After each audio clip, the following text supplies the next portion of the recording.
او هغه سړی دی ذلیل او رسوا شي چې دخل رمضان فلم یغفر له، چې رمضان په داخل شي او د مغفرت نصیب نشي. رمضان میاشت هغه میاشت چې نبی صلی الله علیه وسلم فرمایل درې کرتا په منبر باندې چې کله خېږي آمین آمین آمین الفاظ وایي. صحابه کرام عرض کیا رسول الله څنګه دی آمین وی؟ نبی صلی الله علیه وسلم او فرمایل چې جبرئیل علیه السلام راغه او ماته ویل ماته سخیری ماته زما مخکې وکړي ما په امین وی یو خیره پکې دا وکړه هغه سړی دی ذلیل شي پوزري په خاورو کې ککړ شي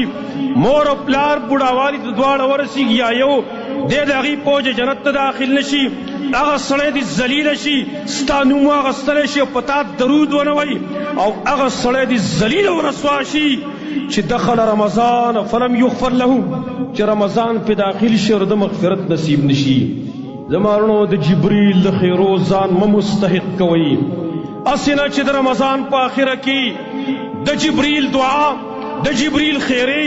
او د نبی صلی الله علیه وسلم آمین د هغې په صد کې چرته رانه شو، دای پر پیټ کې چرته رانه شو. راشئ نن ځان پې وبخئ په الله باندې.